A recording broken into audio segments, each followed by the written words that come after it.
नमस्कार दोस्तों, स्वागत है आपका हमारे इस YouTube चैनल कबीर ने कहा पर। और आज मैं फिर आपके सामने कबीरदास जी का एक और दोहा लेकर उपस्थित हूँ। संत कबीरदास जी का वह प्रसिद्ध दोहा है, कहता तो बहुत मिला, गहता मिला न कोई, सो कबीर कही जात है, जो कहे सो गहता हो। दोस्तों, संत कबीरदास जी कहते हैं कि हमारी और करनी कहनी में बड़ा भेद है। हम कहते कुछ और हैं, करते कुछ और हैं। और जो हम कहते हैं वो अपने पर लागू नहीं करते, अपने अनुभव में लाते नहीं। हम कहते चले चले जाते हैं, लेकिन उन जो कही हुई बातों का है, जो सही बातें हैं, उनका अनुसरण नहीं करते, उसे अपने अनुभव में लाते नहीं। संत कबीरदास जी कहते हैं कि आप कहते हैं सदा सत्य बोलना चाहिए, सत्य ही ईश्वर है। लेकिन आप अपने जीवन में उन सत्य बातों को कितना लागू करते हैं, कितना अपने जीवन में इस्तेमाल करते हैं, कितना अपने जीवन में अनुभव में लाते हैं। आप कितना सत्य बोलते हैं, कितना सच आपके जीवन में है। आप अपने चारों तरफ झूठ ही झूठ देखते हैं और झूठ बोलते चले जाते हैं। झूठ ही आपके जीवन का एक अंग बन जाता है। आप कहते चले जाते हैं झूठ, और फिर ये भी कहते हैं कि सत्य बोलना चाहिए, सत्य ही ईश्वर है। तो आप जो कहते हैं वो, और जो आप उसका अनुसरण करते हैं, अनुभव में लाते हैं वो, उसमें ज़मीन आसमान का अंतर हो जाता है, बड़ा भेद हो जाता है। तो कहना तो बहुत आसान है, हम कुछ भी कहे चले जाते हैं, कहने में क्या जाता है। लेकिन जब उन्हें हम अपने जीवन में इस्तेमाल करते हैं, अपने अनुभव में लाते हैं, तब वो सही अर्थ रखता है। लेकिन वह बहुत कठिन मालूम पड़ता है हमें, क्योंकि हमारा जीवन एक यंत्र की भांति है। अब जैसे जैसे टेक्नोलॉजी में विस्तार हो रहा है, वैसे वैसे हमारा शरीर भी एक यंत्र की भांति होने लगा है। देखते ही देखते शायद हम यंत्र ही हो जाएं, क्योंकि हमारा पूरा जो जीवन है वो एक यंत्र पर निर्भर होता चला जा रहा है। आज बुद्धि का इस्तेमाल भी हम बहुत कम करते हैं, क्योंकि हमारे पास सुविधाएं हैं। पहले हम गणित के छोटे छोटे गुणा भाग अपने बुद्धि से करते थे, लेकिन आज टेक्नोलॉजी इतनी उच्च स्तर पर है कि सबके हाथों में मोबाइल है, और वे मोबाइल से ही कैलकुलेट कर लेते हैं, कैलकुलेटर का इस्तेमाल करते हैं। तो बुद्धि का प्रयोग कम हो गया है, यंत्र पर विश्वसनीयता बढ़ती चली जा रही है। आज गूगल का ज़माना है, जो कुछ भी आपको पूछना है गूगल से पूछ लीजिए। तो कुछ याद रखने की और कुछ ध्यान करने की ज़रूरत नहीं। जिस चीज़ की भी आपकी ज़रूरत हो, वो ज़रूरत, वो जिज्ञासा गूगल शांत कर देता है। और गूगल एक मशीन है, एक आर्टिफिशियल इंटेलिजेंस के सहारे काम करता है, और हम धीरे धीरे उसी पर पूरी तरह निर्भर होते चले जा रहे हैं। एक ना एक दिन ऐसा आएगा जब आप पूरी तरह से इसी यंत्र पर निर्भर हो जाएंगे। हर एक चीज़ के लिए आप उस पर ही निर्भर होंगे। अब बड़ी छोटा सा एक और उदाहरण मैं आपके सामने रखता हूँ कि पहले आप बाज़ार जाते थे, ख़रीदारी करते थे, सामान देखते थे, भाव देखते थे। लेकिन अब हर चीज़ ऑनलाइन है। आपने अपने ऐप से ऑर्डर किया और वो चीज़ आपके घर पर पहुंच गई। ना आपको कहीं जाना पड़ा, ना आपको कोई उसका दाम या उसका भाव पता करना पड़ा। बस एक यंत्र ने आपका सारा काम आसान कर दिया। और हम इतनी सुविधापूर्ण जीने के आदी हो चुके हैं कि हम पूरी तरह से अब यंत्र पर ही निर्भर हैं, और हमारा जीवन आसान होता चला जा रहा है, और हम यंत्र पर निर्भर होते चले जा रहे हैं। तो धीरे धीरे जब हमारी यंत्र पर निर्भरता बढ़ेगी, तो एक समय ऐसा आएगा जब हम पूरी तरह यंत्र पर निर्भर हो जाएंगे, और अंत में उसका परिणाम यह होगा कि हमारा पूरा शरीर ही एक यंत्र हो चुका होगा। फिर जो यंत्र, जो आर्टिफिशियल इंटेलिजेंस है, वो इतनी उच्च स्तर पर पहुंच चुकी होगी कि फिर उसको कंट्रोल करने के लिए किसी आदमी की ज़रूरत नहीं पड़ेगी। वो अपने आप ही निर्णय लेगी और अपने आप ही एक नई चीज़ सोचकर फिर उसका आविष्कार कर देगी। फिर यहाँ तक हो जाएगा कि वो यंत्र आदमी को कंट्रोल करेगा। अभी आदमी एआई को कंट्रोल करता है, मशीनों को कंट्रोल करता है, लेकिन एक समय जब ऐसा आएगा जब पूरी तरह सब मशीनी युग हो जाएगा तो मशीनें आदमी को नियंत्रित करना शुरू करेंगी, आदमी को कमांड देंगी कि तुम्हें ऐसा करना है, ऐसे उठना है, ऐसे बोलना है, इतने समय यहाँ जाना है। सब कुछ मशीन कमांड करेगी। समय बदल जाएगा और समय बदल रहा है। धीरे धीरे वो परिवर्तन होने शुरू हो गए हैं और हमें दिखने भी शुरू हो गए हैं। आगे भविष्य में ऐसा होगा ज़रूर कि जब यंत्र आदमी के ऊपर पूरी तरह से अपना नियंत्रण कर लेगा और शायद तब वो कहावत सही होगी जो हमने पहले सुन रखी थी कि एक ऐसा अवतार होगा आखिर में, कलिक अवतार। तो कलिक का अवतार है वो शायद कल की एक मशीन होगी, एक एआई होगी जो अवतरित होकर एक यंत्र के रूप में फिर सभी का विनाश करेगी, सभी मनुष्य जाति का। क्योंकि मशीन नहीं चाहेगी फिर कोई मनुष्य हो, फिर सब यंत्र ही हो। आदमी फिर यंत्र में परिवर्तित हो या फिर नष्ट होगा। दो में एक काम होगा, या तो वो पूरी तरह यंत्र हो जाएगा और या फिर उसका अस्तित्व ही समाप्त हो जाएगा। सब चीज़ मशीनी हो जाएगी। धीरे धीरे आप अपने सामने देखना शुरू कर रहे हैं, अब शुरुआत होती चली जा रही है। जैसे ड्राइवरलेस कारें, जो कार हैं वो बिना ड्राइवर के हैं। अब जब ऐसी गाड़ियां हैं जिसमें किसी ड्राइवर, किसी आदमी की ज़रूरत ही ना हो और वो गाड़ी चल रही हो, तो ये क्या शुरुआत नहीं हुई? जहाँ आदमी की अब कोई ज़रूरत नहीं, यंत्र संभाल लेगा।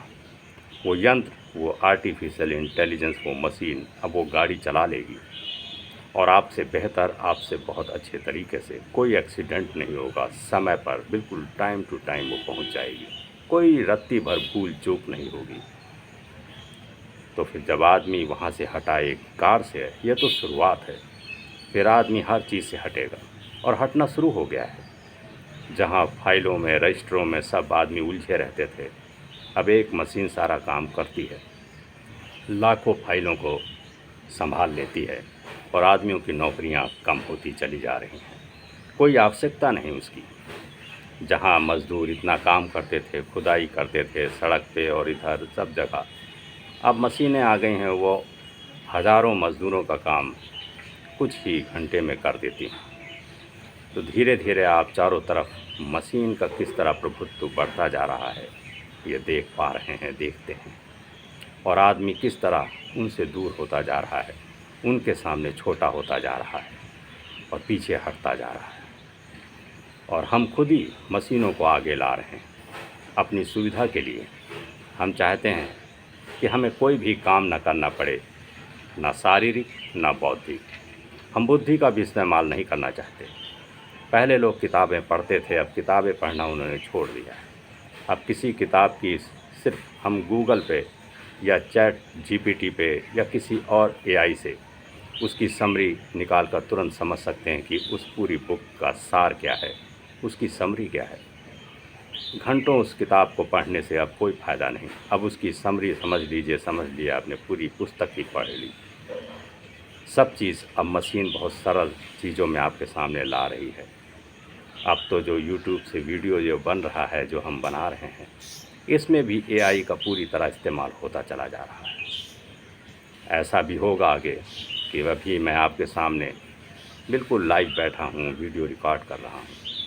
आगे चल के मेरी ही तरह कोई एआई की तरह बना देगा, मेरी ही शक्ल का, मेरी ही आवाज़ का, और वो उसी तरह बोल देगा, मुझसे भी बेहतर और अच्छी तरह बोलेगा, जो आपको और भी अच्छी तरह समझ में आएगा और आप और भी अच्छी तरह आप उसको जान पाएंगे और आपको और भी अच्छा लगेगा। तो मुझसे भी बेहतर होगा, मुझसे भी कहीं गुना ज़्यादा बेहतर। तो आप मुझे क्यों देखेंगे, मुझे क्यों सुनेंगे, उस एआई को सुनेंगे उसे। और ये हो रहा है, होना शुरू हो गया है। लोग एआई से बनाना शुरू कर दिया है और बनाते चले जा रहे हैं। ओशो के बहुत से वीडियो अब एआई के माध्यम से लोगों के सामने हैं। जैसे लग रहा है कि ओशो खुद ही बोल रहे हैं। ओशो ने जो भी प्रवचन दिया था अपने समय में, उस समय उतने इनके वीडियो नहीं थे, सिर्फ ऑडियो ज़्यादा थे।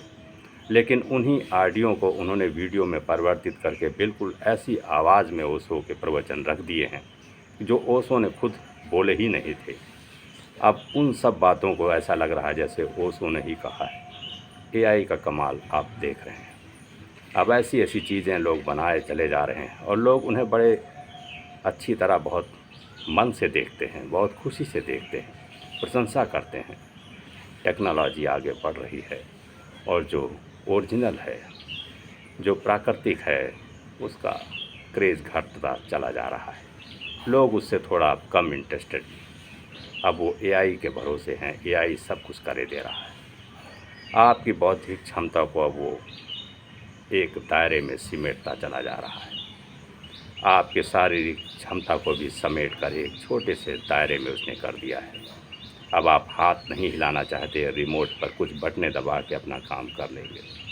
अब तो घर के दरवाजे और खिड़कियां सब रिमोट से कंट्रोल हो सकती हैं। आपको उठ के दरवाज़ा भी नहीं बंद करना है और ना ही खोलना है। सब डिजिटल हो रहा है। आप उंगलियां दबाइए और सब काम हो रहा है। अब धीरे धीरे वो सब कुछ आ रहा है, वो मशीन चली आ रही है धीरे धीरे आपके सामने, आपको पूरी तरह से आपके ऊपर कब्जा करने के लिए। जैसे पहले अंग्रेज़ आए थे तो एकदम अंग्रेज़ों का एकदम आगमन नहीं हो गया था कि एकदम छा गए हों पूरी भारत की ज़मीन पर। नहीं, कुछ इक्के दुक्के अंग्रेज़ आए, फिर और तादाद बढ़ी। व्यापार करने के बहाने आए। ईस्ट इंडिया कंपनी का एक बहाना था। तब हमने सोचा नहीं था कि एक दिन ये पूरे देश पर राज करेंगे। लेकिन कुछ लोगों को आभास हो गया था कि जिस गति से आगे बढ़ रहे हैं और जिस तरह हम इनको आगे बढ़ाने में सहयोग कर रहे हैं, हमें लग रहा है कि इनका काम बहुत बेहतर है, बहुत अच्छा है, ये बहुत अच्छा करेंगे। और हमने सहयोग किया और वो और आगे बढ़े और फिर एक दिन उन्होंने पूरे भारत को ही अपना गुलाम बना लिया। फिर हम छटपटाए आज़ादी के लिए। ठीक इसी तरह ये जो एआई की मशीनें आ रही हैं, ये धीरे धीरे हम उन्हें सहयोग कर रहे हैं उन्हें और आगे लाने में। और जैसे जैसे वे आगे आती जाएंगी, एक दिन वे मानव को गुलाम बना लेंगी। और ये गुलामी अब वो गुलामी नहीं होगी जो किसी मानव ने मानव के ऊपर की है। ये गुलामी बिल्कुल अलग तरह की होगी, एक यंत्र की, एक हांड मास के आदमी के ऊपर। आदमी बहुत कमज़ोर है, बहुत कमज़ोर, और मशीन सबसे शक्तिशाली है। सबसे शक्तिशाली शारीरिक बनावट से भौतिक और आध्यात्मिक और बुद्धि के स्तर की उच्च कोटि तक हुआ है। उसका कोई मुकाबला नहीं। वो कहाँ तक जा सकती है इसका कोई और छोर नहीं। तो एक दिन ऐसा होगा, वो सबको अपने अंडर में कर लेगी, गुलाम बना लेगी पूरी मनुष्य जाति को। और एक दिन मनुष्य जाति का अस्तित्व खतरे में पड़ेगा, निश्चित पड़ेगा, क्योंकि हमारी उस पर निर्भरता इतनी बढ़ जाएगी। फिर वो जो कहेगा हमें करना ही पड़ेगा, हम करेंगे ही, और कोई चारा नहीं बचेगा, जीने का कोई सहारा नहीं होगा। फिर हमें उसकी हर बात माननी ही पड़ेगी। जैसा मशीन कहेगी हमें करना ही होगा, फिर और कोई रास्ता नहीं रह जाएगा। लेकिन ये सब इसलिए हो रहा है क्योंकि हम सहूलियत चाहते हैं, हम हर चीज़ का शॉर्टकट चाहते हैं। गुलामी का सबसे बड़ा कारण यही है कि हमें हर चीज़ में सुविधा चाहिए। हम नहीं अपने आप करना चाहते, हम चाहते कोई करके दे दे, कोई बना के दे दे, कोई दिखा दे, कोई हमारे ऊपर हाथ रख दे, हमें सहारा दे दे। हमारी हिम्मत टूट जाती है और वो कौम कभी गुलाम नहीं होती किसी चीज़ की जिसे अपनी बौद्धिक और अपनी शारीरिक क्षमता पर पूर्ण विश्वास होता है और इच्छा भी होती है कि मैं करूं, मैं अपने खुद इन हाथों से करूं, अपने बुद्धि का उपयोग करूं। और आगे बढ़ूँ। और दूसरी चीज़, जब आपका ये बौद्धिक, ये शारीरिक, ये भौतिक, इनसे नाता थोड़ा हटेगा और थोड़ा अध्यात्म की तरफ भी आएगा, तब आप बहुत कुछ समझ पाएंगे उन सभी बातों को जो ये यंत्र हैं, जो ये भौतिक हैं। आध्यात्म का कोई भी रिश्ता इस यंत्र से नहीं है। आज आपके सामने आर्टिफिशियल इंटेलिजेंस है, एआई है, सब कुछ है, लेकिन वो एआई कभी भी आपको ध्यान नहीं दे पाएगी, ध्यान करके नहीं आपको फ़ायदा पहुंचा पाएगी। एआई से आप इंटरटेनमेंट करवा लेंगे, अच्छी आपको किताबें पढ़ के उसका सार बता देगा। एआई हर चीज़ का तरीका और उसका क्या निदान है, क्या उसके फ़ायदे हैं, क्या नुकसान है, सब आपको एआई बता देगा। लेकिन एआई ध्यान करके नहीं बता पाएगा। एआई आपको कैसे शांति, कैसे सुकून और कैसे अध्यात्म के उच्च स्तर तक पहुंचा जाए, ये नहीं करके आपको दे सकता है, और ना ही उसका कोई अनुभव होगा। वो कभी नहीं उन आध्यात्मिक की गहराइयों पर जा पाएगा। एआई सिर्फ यही काम नहीं कर पाएगा और सारे काम करेगा, क्योंकि आध्यात्म के लिए चेतना चाहिए, बोध चाहिए, होश चाहिए, ध्यान चाहिए। लेकिन वो एआई नहीं कर पाएगा, क्योंकि यंत्र के अंदर भावनाएं नहीं होती, बुद्धि होती है।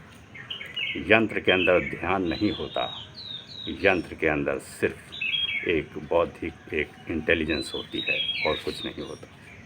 उसके अंदर कोई भी वो आध्यात्मिक गहराइयाँ नहीं होती, उसके अंदर सिर्फ बौद्धिक क्षमता होती है, गुणा भाग होता है, तर्क होता है, और हर चीज़ का एक उसका मतलब निकाल लेना, बस ये उसकी क्षमता है, ये उसका एक गुण है। सिर्फ एआई यही नहीं कर पाएगा। आध्यात्म के जगत में एआई का कोई मतलब नहीं रह जाएगा। जिस ध्यान के बल पर बुद्ध हुए, जिस ध्यान की बदौलत संत कबीर हुए, जिस ध्यान के कारण महावीर हुए, वो एआई आपको नहीं दे पाएगा। कोई भी एआई मेडिटेशन नहीं कर सकता। वो हर चीज़ करके दिखा देगा, लेकिन मेडिटेशन जब वो कर नहीं सकता तो आपको उसके अनुभव भी नहीं बता पाएगा। आपको उसके तरीके जो बताएगा वो वही होंगे जो हमने उसमें फीड किए होंगे। सिर्फ एआई यही नहीं कर पाएगा। तो इसलिए अध्यात्म आपसे छूटता चला जाएगा। फिर अध्यात्म आपसे बहुत दूरी बना कर रहेगा, और भौतिक संसार आपके पास रहेगा, आपके साथ रहेगा। और जब अध्यात्म का जगत छूटेगा तो आधा हिस्सा आपका रहेगा, बचेगा, और आधा हिस्सा छूट जाएगा। और फिर नुकसान ये होगा आपको कि फिर आपके भीतर से वो शांति, वो ध्यान, वो मौन, वो सुकून, वो चैन, वो आनंद सब चला जाएगा, और रह जाएगा सिर्फ चिंता, विषाद, आगे बढ़ने की महत्वाकांक्षा, दौड़, तनाव, और यही सब आपके जीवन के हिस्से बन जाएंगे। फिर आगे चल के शायद ही कोई ये कहे कि कभी मुझे सुकून मिला है, कभी मुझे वो खुशी मिली है जो आंतरिक है। कोई कह नहीं पाएगा। आनंद की परिभाषा तो कोई जान ही नहीं पाएगा, क्योंकि आनंद क्या होता है वो सिर्फ किताबें का सार, वो एआई तो बता देगा कि आनंद के मीनिंग क्या है। वो डिक्शनरी में जो मीनिंग फीड है, जो हमने उसमें फीड कर रखा है, उसका अर्थ तो बता देगा, लेकिन वो आनंद आपके अनुभव में कभी आ नहीं पाएगा, क्योंकि आपसे दूर वो होता चला जाएगा एआई और आप स्वयं। और फिर उस आनंद को तो आप जान ही नहीं पाएंगे। फिर उस समाधि तक आप कभी पहुंच ही नहीं पाएंगे। और वही जीवन का मूल तत्व है, मूल मंत्र है, जिसकी सभी बुद्ध पुरुष बात कहते चले आए हैं और करते चले जाएंगे। लेकिन क्योंकि हम अब उस तरफ बढ़ चुके हैं, हमारे कदम इस एआई की तरफ बढ़ चुके हैं, तो अब पीछे हटना बहुत मुश्किल है, बहुत ही मुश्किल। जहाँ पूरी दौड़ ही उस तरफ जारी है, तो कोई एक आदमी अगर रोकना भी चाहे या रुकना भी चाहे तो भी बड़ा मुश्किल है, क्योंकि भीड़ उसे ढकेल ही ले जाएगी, उड़ा ही ले जाएगी। उस भीड़ के सामने कौन टिकेगा? अगर वो गिर पड़ेगा तो सब उसके ऊपर से निकल जाएंगे, वो नष्ट हो जाएगा, मर जाएगा, या फिर उन्हीं धक्के में वो खुद ही बढ़ता चला जाएगा, या फिर अकेले उसकी हिम्मत ही नहीं होगी पीछे मुड़ने की, क्योंकि लोग उसे छोड़ेंगे ही नहीं, उसका हाथ पकड़ के फिर उसे अपनी तरफ ढकेल ही ले जाएंगे। बहुत बिरले कुछ ऐसे बुद्ध पुरुष होते हैं जो उस भीड़ से अलग हो पाते हैं। शायद ऐसा कोई हो, ये हमें आगे देखना होगा। एआई आपको पीछे या अध्यात्म की तरफ लौटने देगी नहीं, और आगे बढ़ते ही रहना है, यही वो सिखलाएगी। आपको सुविधाओं में ले जाएगी और आपको इस अध्यात्म के जगत से विमुख कर देगी, आपका मुख मोड़ देगी। तो कुछ बातें जो अध्यात्म की अभी होती हैं वो भी बंद हो जाएंगी। जब एआई का पूरी तरह से आपके ऊपर ज़माना आ जाएगा, हाँ, एआई आपके ऊपर पूरी तरह हावी हो जाएगी, तो फिर जो एक आध बातें सत्य की, बोध की, ध्यान की होती हैं, ये भी बंद हो जाएंगी। इसका कोई कारण नहीं रह जाएगा, कोई मूल्य नहीं रह जाएगा। लेकिन आप खुद एक बार बैठकर सोचिए, देखिए किसी एकांत, अपने भीतर झांकिए, कभी एकांत में बैठकर एक विचार करिए कि जो भी आपको ये भौतिक जगत दे रहा है, जो मशीन दे रही है, क्या उसकी तुलना एक उस प्राकृतिक, उस नैसर्गिक चीज़ से आप कर पाएंगे? आपके सामने एक मशीन ऐसी रख दी जाए, एक आदमी का पुतला ऐसा रख दिया जाए कि बिल्कुल हूबहू आदमी लगे, बिल्कुल जैसे लगे कि बहुत सुंदर सा आदमी है, बिल्कुल जैसा। क्या आपको उससे वो आत्मीयता, वो मित्रता, वो प्रेम हो पाएगा? क्या आप मशीन से बने उस आदमी से प्यार कर पाएंगे, प्रेम कर पाएंगे? आप उससे काम ज़रूर करवा लेंगे, आप उसके साथ घूमेंगे फिरेंगे, इंटरटेनमेंट हो जाएगा, आपका मनोरंजन हो जाएगा, आपकी सिक्योरिटी हो जाएगी, सुरक्षा हो जाएगी, प्रेम नहीं होगा। काम आप पूरा लेंगे उससे, लेकिन प्रेम कहाँ होगा? और प्रेम जीवन का मूल सार है। तो आप खुद सोचिए कि प्रेम ज़रूरी है कि वो सुविधाएं ज़रूरी हैं। आपके पास सारी सुविधाएं हों, सब कुछ हो आपके पास, धन दौलत संपदा सब कुछ हो, लेकिन प्रेम ना हो, कोई आपको पूछने वाला ना हो, प्यार करने वाला ना हो, तो जीवन कैसा होता है शायद आपको अनुभव होगा, आप शायद जान पाएंगे इस बात को। तो वो जो मशीनी युग आ रहा है उसमें इसी तरह है, और हमने तो देखना भी शुरू कर दिया है। अब प्रेम की भी कोई अहमियत रहती नहीं। अब तो सब कुछ हम धन दौलत यानी भौतिक संसार में उलझे हैं और उसी का मूल्य जानते हैं। अब तो हम प्रेम भी उसी से करना चाहते हैं जिसके पास धन संपदा हो, जो देखने में सुंदर हो, उसका रूप बढ़िया हो, बढ़िया कपड़े पहनता हो, बड़ी महंगी गाड़ियों में घूमता हो, बहुत ऊंचे पद पर हो या बहुत बड़ा व्यवसाय हो, बहुत पैसा हो, बहुत रुतबा हो, तो हम उससे प्रेम करने की सोचते हैं। हम सोचते हैं कि ये मुझसे प्यार करे, या कोई ऐसी बात हो कि मैं इसके प्रेम में पड़ जाऊं। आप प्रेम को भी झूठा कर देते हैं। प्रेम करने के लिए आप कोशिश करते हैं, जबकि प्रेम किया नहीं जाता, प्रेम सिर्फ होता है। प्रेम नैसर्गिक है, प्रेम अपने आप ही होता है। लेकिन अब तो हम प्रेम भी करने लगे हैं। हम जाके उसे कहते हैं कि मैं तुमसे प्यार करता हूँ। हम ये उसको दिखाते हैं, बतलाते हैं कि मैं उससे प्यार करता हूँ, और ये नहीं जानते कि प्रेम बतलाया नहीं जाता, दिखाया नहीं जाता, किसी गिफ्ट, किसी उपहार के माध्यम से जतलाया नहीं जाता। प्रेम होता है और समझ लिया जाता है बिना किसी शब्द के। आँखों से ही देख के प्रेम समझ लिया जाता है, जान लिया जाता है। प्रेम होश में आ जाता है, चेतना में आ जाता है, पकड़ में आ जाता है। इसीलिए कभी आप सुनते होंगे कि लव एट फर्स्ट साइट, पहली नज़र में प्यार। वो कैसे होता है? वो एक तीव्र आकर्षण है जो प्यार में परिवर्तित हो जाता है, और जब हो जाता है तो फिर हो जाता है। प्रेम वही है, उसमें कुछ करना नहीं, कुछ समझना नहीं, और किसी से भी हो सकता है। एक अमीर व्यक्ति का एक गरीब स्त्री से, या एक अमीर स्त्री का एक गरीब व्यक्ति से कोई फ़र्क नहीं पड़ता। अमीरी गरीबी से कोई फ़र्क नहीं पड़ता, सुंदरता से और कुरूपता से, क्योंकि प्रेम नैसर्गिक है, ईश्वरीय है। प्रेम ही ईश्वर है, उससे किसी इस चीज़ से, भौतिक संसार से कोई लेना देना नहीं है। लेकिन हमने भी प्रेम की परिभाषा बदल दी है। हम दूसरी तरह प्रेम को अब देखते हैं, हमारा नज़रिया बदल गया है प्रेम का भी। तो जब प्रेम बदला तो जीवन भी बदला। और जो ये मूल्यवान बातें हैं, जो कीमती बातें हैं, आध्यात्मिक, ये तो प्रेम से भी परे हैं। प्रेम तो आपको अनुभव भी आ सकता है, लेकिन ये जो आध्यात्मिक हैं, जो ये ध्यान है, ये मौन है, ये निर्वाण है, ये जो कैवल्य है, ये बहुत गूढ़तम बातें हैं, और ये प्रेम से भी बहुत उच्च कोटि की हैं।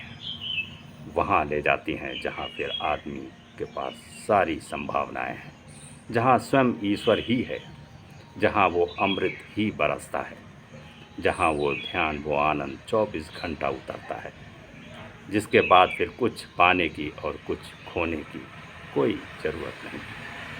कोई फिर रह नहीं जाता बचा, फिर सब कुछ आपके पास हो जाता है, आपको सब मिल जाता है, आप पूर्ण हो जाते हैं। फिर आप रिक्त नहीं रहते, फिर आपको कोई अभिलाषा, कोई इच्छा नहीं रह जाती। फिर आप पूरी तरह से सब कुछ पा लेते हैं उस ईश्वर को ही, जिस ईश्वर ने आपको ये सब कुछ दिया है। तो ये है आपका ये भौतिक संसार और ये आध्यात्मिक संसार के बीच का फासला, और हम उसी फासले के बीच में एक मझधार में फंसे हुए एक राही की तरह यात्रा कर रहे हैं। लेकिन हमारी दिशा इसी भौतिक संसार की तरफ है, और हम उसी तरफ बढ़ते चले जा रहे हैं। संत कबीरदास जी इसीलिए कहते हैं कि कहता तो बहुत मिला, गहता मिला ना कोई। जो कह रहा है वो अपनी बातों को अनुसरण करता नहीं, कहता है, तो उससे क्या फ़ायदा। आप जो कहते हैं उसे अपने जीवन में लागू नहीं करते, तो लागू नहीं करेंगे तो उससे कोई वास्ता नहीं होगा, और कहने से सिर्फ एक यंत्र की भांति ही आप रहेंगे, यंत्र ही हो जाएंगे। जब तक आप अनुभव नहीं करेंगे, अनुसरण नहीं करेंगे, तब तक फिर आप उस नैसर्गिक, उस तत्व को जान ही नहीं पाएंगे, पहचान ही नहीं पाएंगे। और ये जो कहना है ये एक यंत्र है, और गहना जो अनुभव है ये प्राण है, ये ध्यान है, ये मौन है, ये आध्यात्म है। इसीलिए संत कबीरदास जी कहते हैं कि जो कहता है, अपने भीतर गहन बिठाता है, ध्यान में लाता है, होश में लाता है, अनुभव में लाता है, तो उसी का कहना सार्थक होता है, और फिर वही ईश्वर के नज़दीक होता है, ईश्वर को जान पाता है, पहचान पाता है। कबीरदास के इस दोहे का मूल मंत्र यही है कि हम कहें जो भी बातें हम कहते हैं, ध्यान की, मौन की, आनंद की, जो भी बातें आप करते हैं, उसे अपने जीवन में लागू करें, अनुभव करें, तभी उन बातों का मूल्य होगा। अन्यथा वे ऊपरी सतह पर रहेंगी और ऊपर से ही वाष्पीभूत होकर उड़ जाएंगी, उनका कोई सार नहीं होगा। इसीलिए अब से और अभी से आप जो गूढ़तम बातें हैं, जो ज़रूरी बातें हैं, उसे अपने अनुभव में लाना शुरू करिए। आप अपना इस्तेमाल हर चीज़ से करना बंद ना करिए, नहीं आप मशीन और यंत्र हो जाएंगे। जिस पर हम जो कर सकते हैं उसे अपने बौद्धिक स्तर पर करें। मशीनों का उपयोग कोई बुरा नहीं है, चलिए ठीक है, आप करिए, लेकिन जितना हो सके उस पर उतना निर्भर मत रहिए। जितना अपने से हो सकता है उतना तो करिए। आप अपने हाथ पैर डुलाइए, आप जाइए, जो आप अपने शरीर से कर सकते हैं उतना तो करिए ही। अपने हाथ से आप अपने कपड़े धुल सकते हैं तो आप अपने हाथ से धुलिए, वॉशिंग मशीन का इस्तेमाल कम करिए।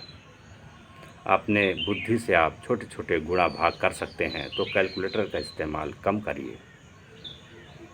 आप ध्यान में बैठ सकते हैं तो अध्यात्म की बड़ी बड़ी बातें एआई से पूछने के बजाय आप थोड़ी देर मौन ध्यान में मेडिटेशन में बैठिए।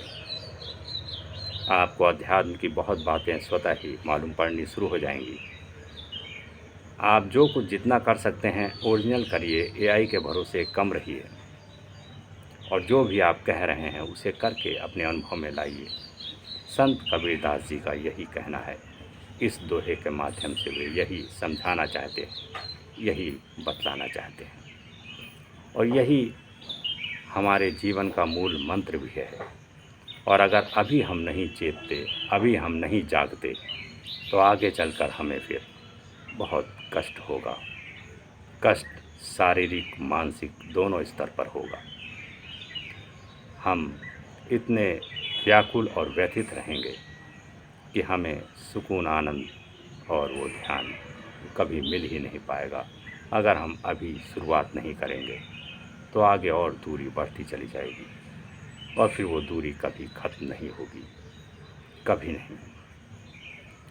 एक बार वो दूरी बढ़नी शुरू हुई तो आप फिर वो दूरी कभी तय कर ही नहीं पाएंगे। लेकिन कहते हैं बूंद बूंद से घड़ा भरता है। एक एक कदम आप साधिए, ज़रूर आप आगे तक बढ़ेंगे और बहुत कुछ जान पाएंगे। सिर्फ 2 मिनट 5 मिनट ही मेडिटेशन करिए, सिर्फ थोड़ा ही अपने हाथ पैर डुलाइए, सिर्फ थोड़ी ही अपनी कही हुई बातों को अपने गहन अपने अनुभव में उतारिए। थोड़ा थोड़ा, बहुत ज़्यादा नहीं, बहुत कम मात्रा में। एक अनुभव तो आपका हो, आपको एक स्वाद तो लगे। एक बार आपको स्वाद लगेगा तो शायद आप और आगे बढ़ेंगे और आगे कोशिश करेंगे। लेकिन सबसे ज़रूरी है आगे बढ़ना उस तरफ जिस तरफ ये सारी अनुभव की बातें, सारे अध्यात्म की बातें होती हैं, जो कि जीवन के लिए परम आवश्यक हैं, बहुत ज़रूरी हैं। तो संत कबीरदास जी हमें बार बार यही चेताते हैं कि अभी भी वक्त है, संभलो, नहीं तो वो ज़माना आने वाला है, फिर और कोई चारा नहीं बचेगा और कोई रास्ता नहीं बचेगा। और हम अपने चारों तरफ देख ही रहे हैं क्या हाल है। आप अपने को और अपने समाज को, अपने परिवार को देख ही रहे हैं कि किस तरफ जा रहा है, कैसे सब कुछ बदलता चला जा रहा है। आप बदल रहे हैं, प्रकृति भी बदली चली जा रही है। प्रकृति भी आपका साथ अब नहीं देती, क्योंकि आप प्रकृति का साथ नहीं देते। आप पेड़ काट के वहाँ मकान बनवा देते हैं, फिर प्रकृति आपको ये श्वास शुद्ध देती नहीं, हवा आपको शुद्ध फिर मिलती नहीं, फिर तमाम तरह की बीमारियां आपके भीतर जन्मनी शुरू हो जाती हैं, और फिर आपके भीतर वो सारी बीमारियां आपके परेशानी का, चिंताओं का कारण बनती हैं, और फिर असमय मृत्यु होती है, दुर्घटनाएं होती हैं। तो ताली कभी एक हाथ से नहीं बजती, ताली दोनों हाथों से बजती है। आप प्रकृति का साथ देंगे, आप आगे बढ़ेंगे, तो प्रकृति भी आपका साथ देगी और आपके पास आएगी। अगर आप अध्यात्म की तरफ नहीं बढ़े तो अध्यात्म भी आपकी तरफ नहीं आएगा। आप अगर उस आनंद की तलाश में एक कदम भी आगे नहीं बढ़ाएंगे तो आनंद भी आपकी तरफ एक कदम नहीं बढ़ाएगा। वो जो खुशियाँ हैं, वो जो आंतरिक खुशियाँ हैं, उनको पाने के लिए आपको उस तरफ थोड़ा सा एक कदम तो बढ़ाना ही होगा, और आप नहीं बढ़ाएंगे तो खुशियाँ वो आपकी तरफ भी नहीं आएंगी, और जिस तरफ आपका जाना होगा वही आना शुरू होगा। आप जिस तरफ दौड़ रहे हैं वो सब इसी दुख, इसी वासना और इसी यातना की तरफ जा रहे हैं। उसी चिंताओं की तरफ आपका पूरा ध्यान है और उसी के जाल में आप फंसते चले जा रहे हैं। तो जैसे जैसे आप बढ़ते जाएंगे उस तरफ जहाँ ये सब विषाद, सारी परेशानियाँ हैं, तो आप और गहरे दलदल में धंसते चले जाएंगे, और फिर निकलना मुश्किल है। फिर निकलना मुश्किल हो जाएगा और जीवन ही नष्ट हो जाएगा। तो उससे बचने का सिर्फ एक ही रास्ता है, और रास्ता बहुत सरल है, बहुत आसान है, ज़रा भी कठिन नहीं। हम उसे कठिन मानते हैं क्योंकि हम जानते नहीं, हमने अनुभव नहीं किया है। रास्ता बहुत सरल है, बहुत बहुत ही सरल। बस आपको थोड़ा अपनी जो है निर्भरता यंत्र पर कम करनी है। जो आप कहते हैं उसे अनुभव में ही करें तो ज़्यादा बेहतर है। आप सिखाते हैं, आप बोलते हैं कि सच बोलो, लेकिन सच आप अपने जीवन में भी उतारें और यंत्र पर निर्भरता कम हो। जो अच्छी बातें आप बोलते हैं उसे अपने जीवन में अनुभव करें, उतारें, लागू करें और ध्यान थोड़ा करें, मेडिटेशन करें, थोड़ा प्रकृति के साथ बैठें, प्रकृति के साथ रहें, थोड़ा अपने साथ रहें, अपना एकांत में किसी समय बैठकर अपने से बातें करें, तो फिर जीवन बदलेगा और तब फिर आपको वो सारी बातें स्पष्ट रूप से समझ में आनी शुरू होंगी, जो उस महा आनंद तक ले जाती हैं, जो बुद्ध के निर्वाण तक पहुंचाती हैं, जो संत कबीर के इस बहुमूल्य दोहे तक ले जाती हैं। तब आप उन बुद्ध पुरुषों की उन सारी बातों को समझ पाएंगे, जान पाएंगे और अपने अनुभव में उतार पाएंगे। लेकिन सबसे पहले तो चलना है उस यात्रा पर, जो यात्रा इस अध्यात्म के जगत की तरफ जाती है और शुरुआत उसी मेडिटेशन ध्यान से ही होती है। और मैंने पहले भी कई बार आपको बताया है कि ध्यान के कई रूप हैं। जो भी आपको रुचिकर लगे वो ध्यान का रास्ता आप अपना सकते हैं। जैसे ही आप ध्यान का कोई भी रास्ता पकड़ते हैं, मंजिल वहीं अध्यात्म की तरफ ही जाता है। हमारी चेतना उसी तरफ ले जाती है, अध्यात्म के जगत की तरफ, उस महा आनंद की तरफ। तो वो रास्ता और वो शुरुआत एक ही है और वो है सिर्फ मेडिटेशन, ध्यान। आपको अपने जीवन में इसे लाना ही होगा और कोई रास्ता नहीं आगे बढ़ने का और आगे चलने का और इस जगत से उस जगत की तरफ अनुभव करने का। रास्ता सरल है लेकिन कठिन नहीं। लेकिन हम इच्छा ही नहीं, हमारी उस तरफ जाने की ज़रा भी इच्छा नहीं होती। इच्छा इसलिए नहीं होती क्योंकि बचपन से ही हमें उसका बारे में कभी बताया नहीं गया, समझाया नहीं गया, दिखाया नहीं गया। आज सबसे पहले आप देखते हैं, बच्चे सबसे पहले मोबाइल देखते हैं, उसके बाद पिक्चर देखते हैं। मोबाइल में उनके 99% सभी वही फूल फजूल की चीज़ें हैं कि ऐसे मारा, वैसे किया, ऐसे कटा, वैसे किया, सब बेकार की बातें। आपने कभी देखा कि छोटा बच्चा कोई किसी ऋषि मुनि की बातें सुन रहा हो, कोई ध्यान में बैठे व्यक्ति को देख रहा हो? वो कार्टून देखता है और कार्टून में वही विध्वंसक मार काट दिखाते हैं, बोलते हैं, जो बच्चे की चेतना को विकृत कर जाती हैं। अब छोटे छोटे बच्चों को कार्टून के माध्यम से, वीडियो गेम के माध्यम से हम हथियारों से लड़ना दिखा रहे हैं। वीडियो गेम में क्या देखते हैं? या तो बहुत तेज़ी से कोई कार चली जा रही है, उलटती है, पलटती है, आग लगती है, गिरती है, फिर पलटती है, फिर गिरती है और इतनी स्पीड से चलती है कि सबको क्रॉस करती हुई निकल जाती है। वो छोटा बच्चा वीडियो गेम से वो सीख रहा है, देख रहा है। आगे चल के वो भी इसी तरह फास्ट ड्राइविंग करेगा और एक्सीडेंट करके मरेगा। छोटा बच्चा देख रहा है वीडियो गेम से कि हथियार लिए हुए सैनिक कूद रहे हैं, मार रहे हैं, गोलियां चला रहे हैं, वो छुप रहा है, उसे मार रहे हैं, गोला बारूद दग रहा है, पूरा युद्ध का माहौल है और वो युद्ध उसकी उंगलियों से चल रहा है।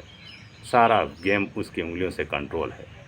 अब वो मार धाड़ सीख रहा है, उसे मारने में मज़ा आ रहा है, गुस्सा उसके अंदर अब पनप रहा है, उसकी बुद्धि अब मार काट की तरफ जा रही है। आगे चल के वो क्या करेगा? जो सीखा है उसे अपनाएगा, ना सही बंदूक वो हाथों से मारेगा, फिर अपनी बुद्धि से किसी को मारने की कोशिश करेगा, गालियां देगा, क्रोधित होगा या फिर खुद ही आत्महत्या कर लेगा, क्योंकि बचपन में यही सब सीख रहा है, देख रहा है।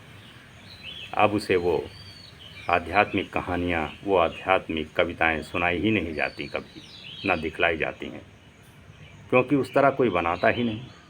और बनाता इसलिए नहीं कि उसमें पैसा कहाँ है, देखेगा कोई नहीं तो उस पर एड्स नहीं आएंगे, पैसा नहीं आएगा, कोई फाइनेंसर फाइनेंस नहीं करेगा, यूट्यूब वाले उसे पैसा नहीं देंगे, तो इस तरह के लोग बनाते चले जाते हैं और देखते चले जाते हैं और हम सब उसे पैसा देते चले जाते हैं और बच्चों को बहलाए चले जाते हैं।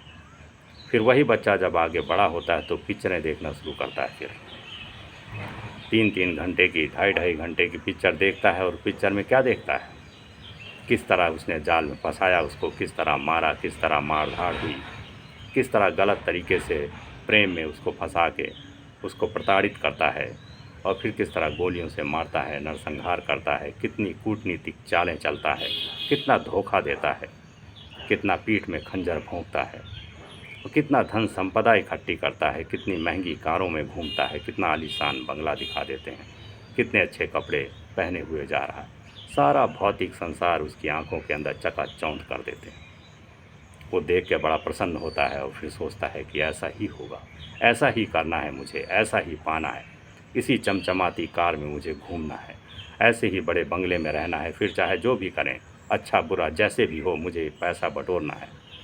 उसके जेहन में ये बातें आनी शुरू हो जाती हैं और फिर वो धीरे धीरे उसी तरफ बढ़ता है, क्योंकि वही चीज़ वो देखता है, सुनता है और आसपास अनुभव में लाता है।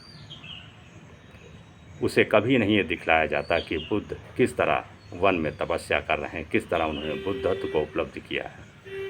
उसे कभी नहीं दिखाया जाता संत कबीर के जीवन को कि कैसे उन्होंने अपने गरीबी जीवन जीकर, एक जुलाहे का काम कर कर इतने उच्च कोटि के दोहे लिखे हैं, कैसे लिखे हैं, कैसे आए उनके दोहे उनकी जेहन में, क्या अनुभव हुए उनके, कैसे वो राम को अपने हृदय में एहसास कर पाए, महसूस कर पाए।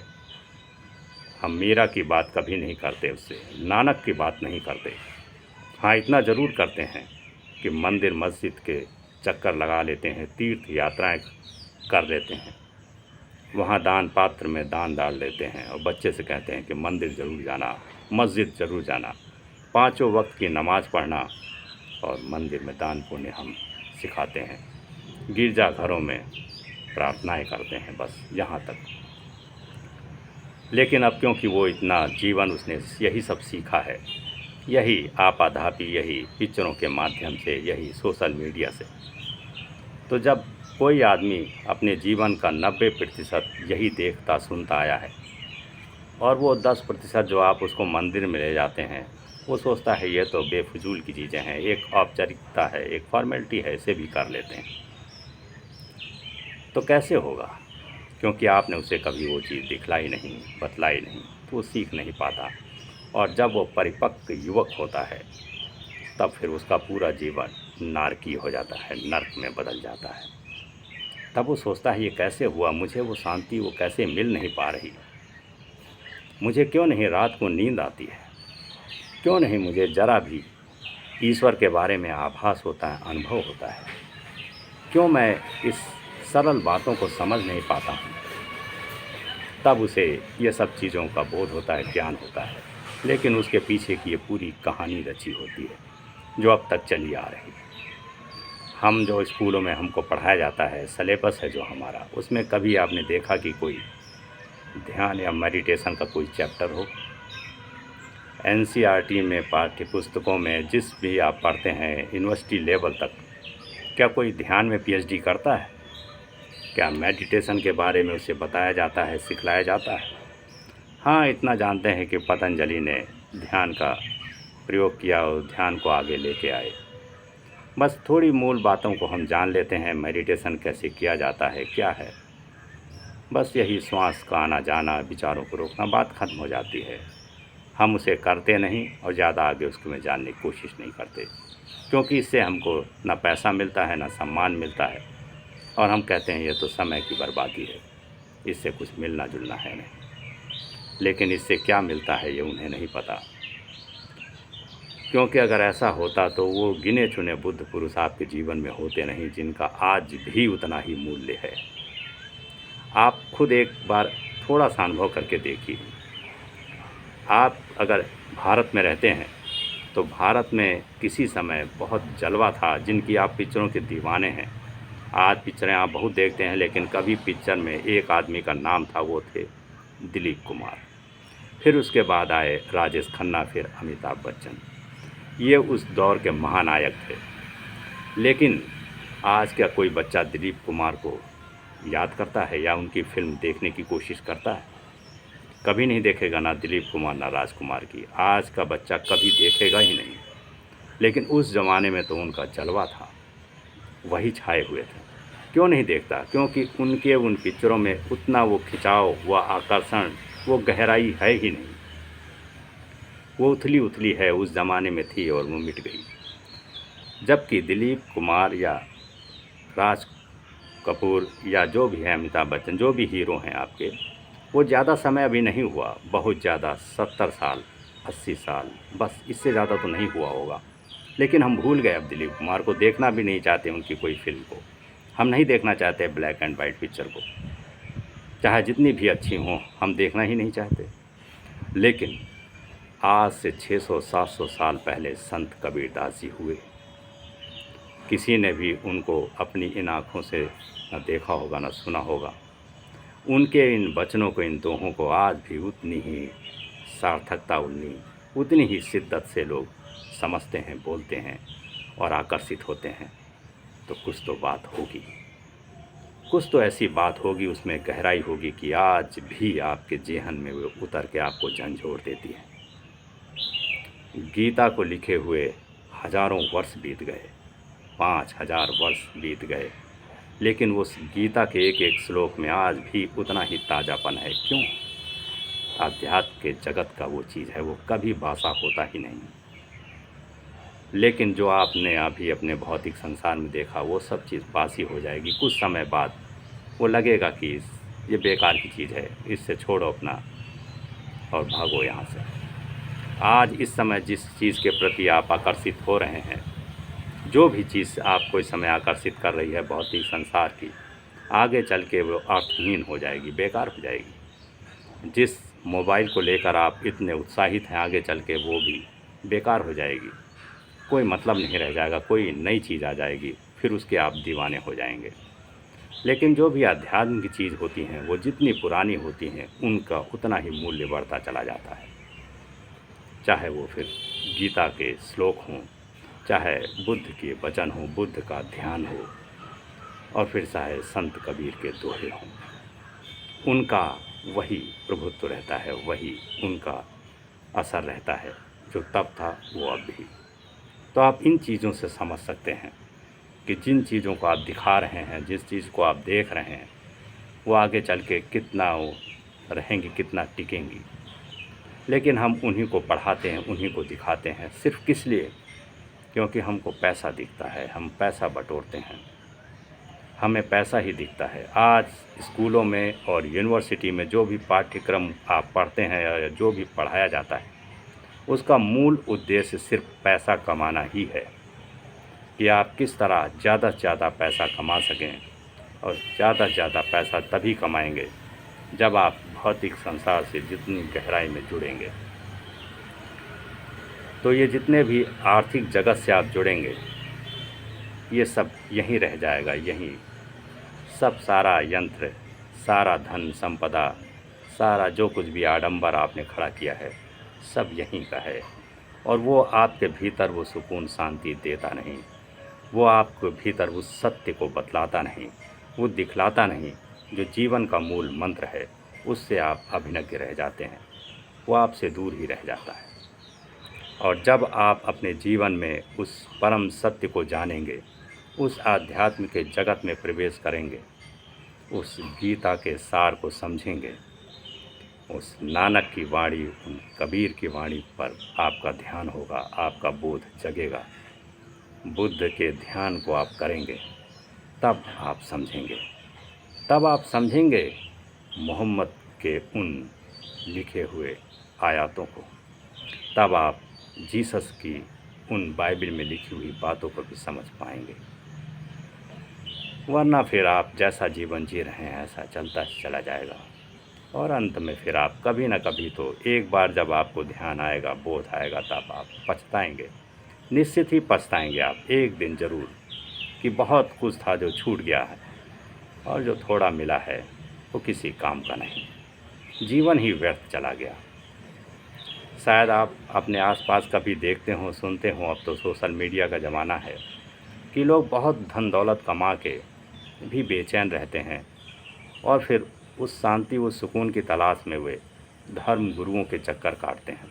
बड़ा आश्चर्य होता है कि एक इतना बड़ा आदमी, इतना धन दौलत, इतना सब कुछ उसके पास है, इतना बड़ा कारोबार है उसके पास, और एक छोटे से बाबा के आगे नतमस्तक हो जाता है। वह उसके चरणों में गिर जाता है, उस बाबा के जो शायद कोई 8वीं या 10वीं की परीक्षा भी नहीं पास की जिसने। तो क्यों उसके आगे नतमस्तक हो जाता है?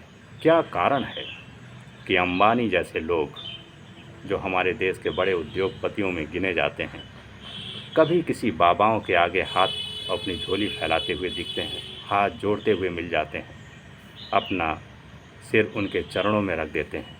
क्या कारण है? किस लिए? उन्होंने तो वो ऊंचाइयां छू ली हैं जिनके आप दीवाने हैं। जिन कुछ पैसों के लिए आप भाग रहे हैं, उन्होंने तो पैसों का अंबार लगा दिया है, अरबों खरबों की संपत्ति है। तो क्यों वो किसी बाबा के चौखट पे जाके फरियाद करते हैं या क्या मांगते हैं? वे क्या चाहिए उन्हें? क्या ये सब काफ़ी नहीं था?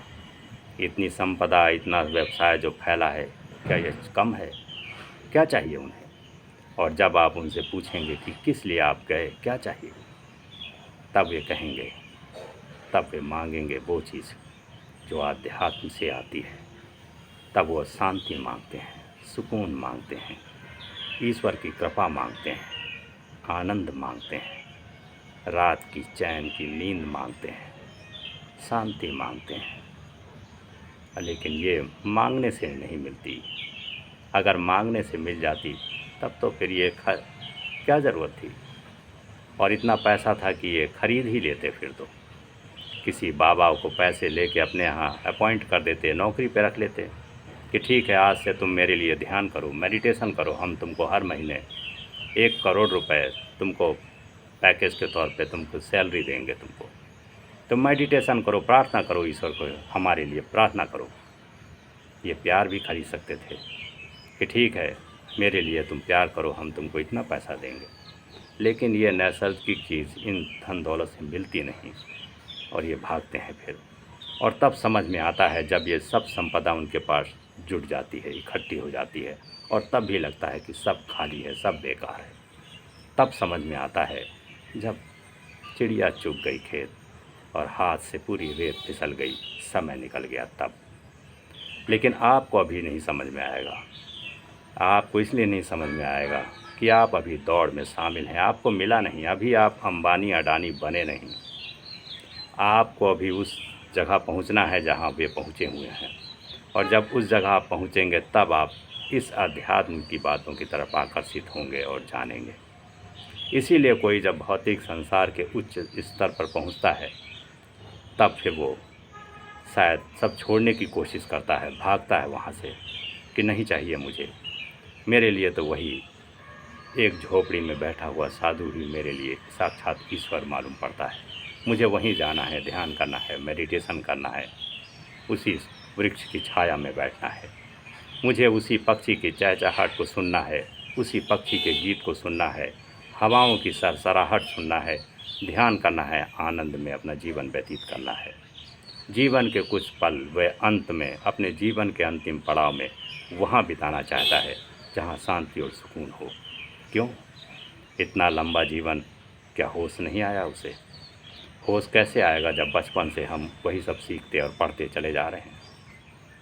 कोई बच्चा जब IIT में सेलेक्ट होता है या UPSC में सेलेक्ट होता है और एक IAS PCS या डॉक्टर, इंजीनियर बनता है या कोई उच्च अधिकारी बनता है, तो घर वाले मिठाइयाँ बांटते हैं और लड़का, वो बच्चा सोचता है कि मैंने फ़तह कर ली ज़िंदगी, अब मैं कामयाब हो गया हूँ।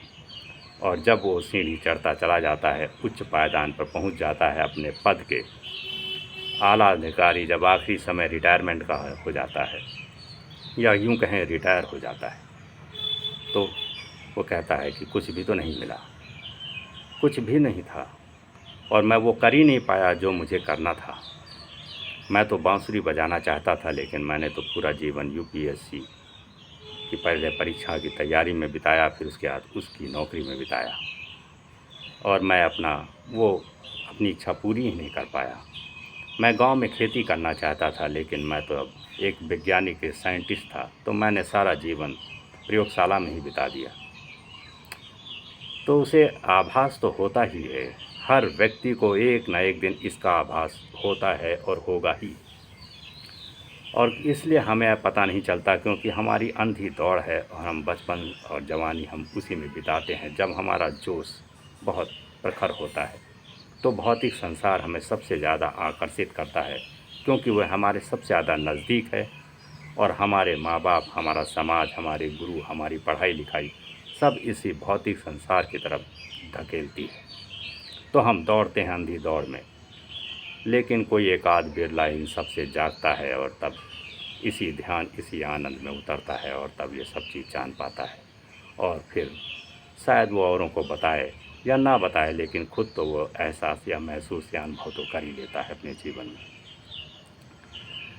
लेकिन कहने का मतलब मेरा सिर्फ इतना है कि आप अपने जीवन में जो भी आप कर रहे हैं वो करिए, उसे छोड़ना नहीं है, लेकिन साथ ही साथ इस आध्यात्म के जगत को भी अपने साथ लेके चलिए, जान के चलिए, ध्यान में उतरते रहिए और प्रकृति से और अपना संबंध मजबूत करते रहिए। एकांत में कुछ क्षण ज़रूर बिताइए, अपने से बातें ज़रूर करिए, अपने लिए समय ज़रूर दीजिए। आपके पास समय नहीं अपने के लिए, आप अपने से कभी बात नहीं कर पाते, अपने को देख नहीं पाते, अपने भीतर झांक नहीं पाते, आपके भीतर चल क्या रहा है इसे समझ नहीं पाते। उठते ही अपने काम में लग जाते हैं और फिर करते चले जाते हैं। आप अपने को देख ही नहीं पाते। आपकी आंखें बाहर तो देखती हैं, लेकर अपने भीतर अपने को देख ही नहीं पाती। मेरा क्या वजूद है, मेरा भी कोई अस्तित्व है, आखिर मुझे क्या चाहिए जो ज़रूरी है, हम समझ नहीं पाते। यहाँ तक कि जो श्वास लगातार चल रही है, हमारा ध्यान इस पर भी नहीं जाता।